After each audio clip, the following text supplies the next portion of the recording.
Ay, sa mga moderator natin mamaya dyan, mamaya kung kailangan natin ng 1,000 moderator para tomorrow, para sa birthday ni Day. Kailangan lang ang ating para maging motor ng jacket dyan, mag-message po sila sa messenger natin, kikilalanin po natin kung sila po yung talagang fanatic na talagang supporter po ni Lord Miguel. Ayan! Mega love shoutout, isang magandang araw, isang mapagpalang araw po sa ating lahat. At ngayong araw, Independence Day, June 12, and June 12, birthday din ni Dave. Si Dave Manalastas, nakilala nating Dave Manalastas, no? Birthday ngayon. So happy birthday kay Dave. Pero ito na, Ninong Rex. Bakit? Nangangailangan ka ng 1,000 moderator para sa live na ito ay doon. Para sa live na doon ay maaabangan yung update patungkol sa birthday ni Dave, nangangailangan ng 1,000 moderator. Para daw sa mga papasok na basher. Takot ka na ulanin ng samot-saring ibabato na ito ay mga salitang maanghang na hindi ninyo magugustuhan. Ano ba ang gusto mo? Purong papuri? Yung i-comment ng viewers sa live mo? Expected mo na sana yan. Unang-una, kapag tayo nakakagawa ng isang pagkakamali, kasi hindi natin masasabing tama lahat ang iyong ginawa, na nakuha ninyo si Dave at ikaw ang nag-update kay Dave, pag-aralan mong mabuti yung comment ng viewers. Bakit galit na galit yung viewers? Pati kay Dave na sila'y nagmahal, sukdulan din yung galit. Bakit? Tanungin mo yung sarili mo. So ngayon ito na. Ninong Rex naghahanap ng 1,000 moderator para sa kanyang live. Kung sakaling dudumugin ng mga basher, ay i-hide. Tanggapin mo kung ano yung ibabatong maaanghang na salita mula sa mga viewers, sa mga taong dati nagmahal kay Dave, sumuporta kay Dave. Tanggapin mo ano man yung sasabihin nila. Bakit? Anong gusto mo? Papuri? Ito guys, pakiclick muna ng thumbs up. Lagi tayo may resibo. Likha ni Rex, Ninong ni Dave. Ito sa mga moderator natin mamaya dyan, kung kailangan natin ng 1,000 moderator para tomorrow, para sa birthday ni Day. Kailangan daw niya ng 1,000 moderator para tumutok para sa birthday ni Dave. Itong live niyang ito ay kagabi, kahapon. Ngayon, 17 hours ago. Kailangan daw niya ng 1,000 moderator para tumutok sa live chat. Para ipag-hide. Matuto kayo tumanggap kung ano yung binabato, kung ano yung isinisigaw ng taong bayan, kung ano yung sinasabi sa inyo, tanggapin ninyo. Ito yung buhay na pinasok ninyo, di ba? Bakit kayo takot, Ninong? Bakit ka takot? Na baka maaaring lusubin kayo ng mga viewers, mga basher. Expected nyo na. Takot kayo? Nalusubin kayo ng basher? Huwag kayong mag-live. Ano ang magagawa? Ano ang magagawa? Kung lahat ay purong basher, ano magagawa ng moderator? Hide lahat? Pero hindi kayo makakaligtas. Dahil sa dami ng mga reactor na nag-reaction sa bawat galaw, sa bawat buka ng bibig, magkabilang panig, hindi ninyo maiwasan yan. Hindi nyo matatakasan yan. 1,000 moderator. Kailangan, pwede ba ako dyan? Baka kasiguro ba kayo na yung lahat na kukunin mong moderator ay panig sa inyo? Paano kung gamitin ko yung isang account ko para maging moderator nyo? At wala kayong kamalay-malay. Lahat ng viewers sa inyo, kahit yan ay pabor sa inyo, ay i-hide ko. May magagawa kayo? Isip-isip, Baka nakapasok na ang aking isang fake account. Dahil sinasabi ni Ninong Rex ay mag-chat lang daw or mag-PM sa kanya. Tuloy, Kailangan lang kung para maging motor ng jacket dyan, mag-message po sila sa messenger natin, kikilalanin po natin kung sila. Kailangan lang daw para mabigyan ng jacket yan, mangyari lamang na i-message, mag-message sa messenger account nila o sa account nila para daw makilala. Ako man ito, kung ako man ay may dummy account, at nag-PM sa inyo, makikilala nyo pa ba ako? Nakakuha isang fake?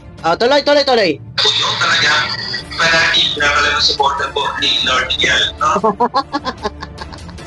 Mag-PM daw kayo at kikilalanin kung talaga kayo'y fanatic o supporters. Ito, ang aking account ay may upload. May mga upload before. So, i-edit ko lang yon.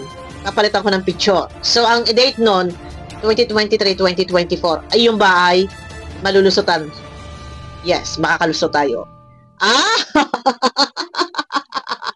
Naghahanap na sundalo si Ninong Rex. Tanggapin ninyo kung ano sasabihin ng tao. Hindi tayo lahat dito pwedeng aani ng papuri. Yung sinasabi mo dito na kapag kayo ay binato ng bato, ang ibabato nyo ay tinapay. Sa ating mga Pinoy, hindi uso yan. Ang uso dito ay bardagulan. Nasa social media tayo, hindi natin kayang i-please ang mga tao kung ano ang gustong sabihin. Matatakpan ng ilog pero ang bibig, ang bunganga ng tao, hindi. Nasa social media tayo, kaakibat natin ang basher. Dapat alam mo yan, huwag kang mag-expect na kayo ay pupurihin. At nangangailangan ka ng 1,000 na abogado, 1,000 na sundalo, 1,000 na moderator. Takot kayong mabas. Tanggapin ninyo kung ano sasabihin sa inyo. Ganun lang iyon. Tuloy. Guys, no? Para at least may iwasan na mamaya mag-date tapos nakagawin parang gano'n. Diba? So, ulit namin yun ha. Ilan ko yun ay isang sinagot namin yun, no? Yung sa CCTV ka. Kailangan na daw mag-PM kayo para kilalanin kung talaga kayo ay solid na supporters ni Dave. Ay, ito lang ang akin. Pinasok ninyo. Ginusto ninyo ang ganitong buhay. Gusto nyo ng katahimikan? Huwag kayong lumabas sa social media. Dahil hindi natin hawak. Hindi natin kayang diktahan ang isip ng tao. Hindi tayo magkakaisang damdamin. Kaya expected mo na yan na mayroong mang-uusig, mangungutya at mangbabatikos sa inyo. Paano maiiwasan na mayroong mangbabas? Paano maiiwasan? Ay di gawin nyo privado ang buhay ninyo. Gawin nyo privado yung buhay na Dave. Ikaw nag-upload ka na patungkol dito kay Dave. Ikaw na mismo ang nagsabi na ayaw ni Dave. Ayaw ni Dave magpa-vlog. Ayaw ni Dave magpa-video. Ayaw pala. Bakit pinipilit mo? Bakit gusto ninyo na mag-update kayo? Ay mismo yung bata ay takot na magpa-video. Takot na magpa-vlog. Eto guys, panoorin nyo. Wait. Guys, no? Totoo to, aminin ko sa inyo, allergic si Dave ngayon sa camera. Ito po yan. Hanggat maaari po, ayaw niya po magpa-live, magpa-video.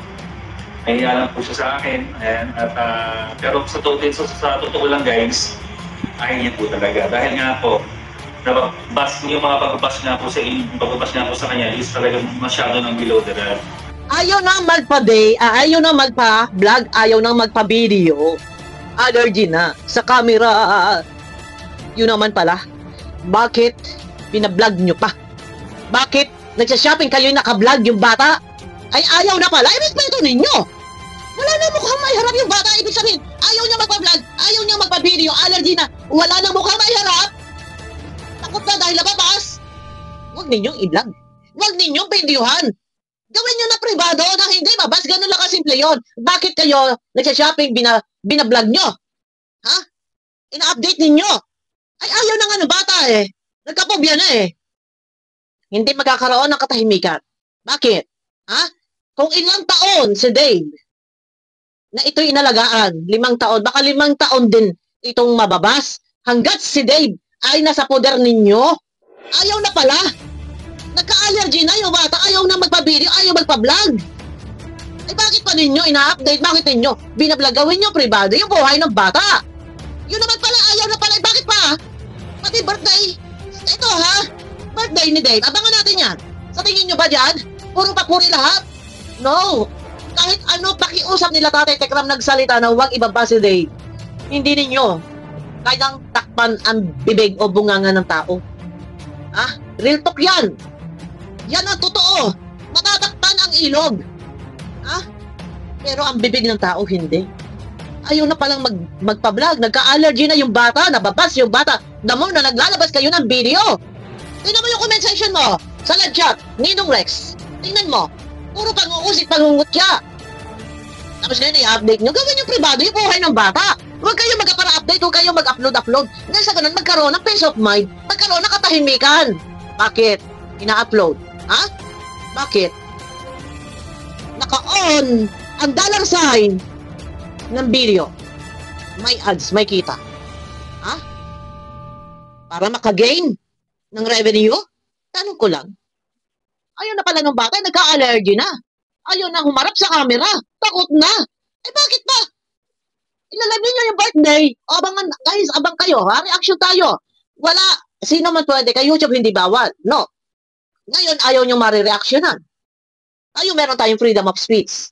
Ha? Ayaw niyong mababas. Ay gawin yung privado ang inyong buhay. Ha? Ngayon, naghahanap si Ninong Rex ng 1,000 sundalo o moderator para naka-back up if ever na merong riot sa comment section. Abangan nyo ako, guys.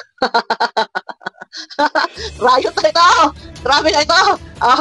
Gawin nyo kasi privado yung buhay nyo. Yung buhay ni Dave.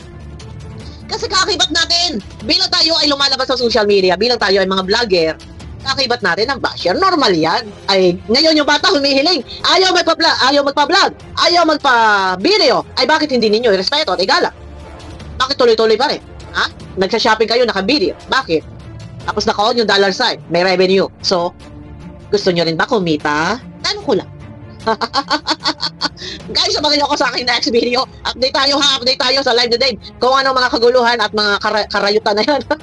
Makikipagrayutan ba tayo? Hindi naman. Ako lang ay nagbibigay ng mga reaction ko, opinion ko sa bawat video na ating napapanood. Ito ay patungkol kay Dave. Yan, no? Ayun na, ayaw bang mabas? Kailangan ng 1,000 sundalo, 1,000 moderator. Abangan nyo ko guys sa aking next video. Pakiclick naman po na thumbs up.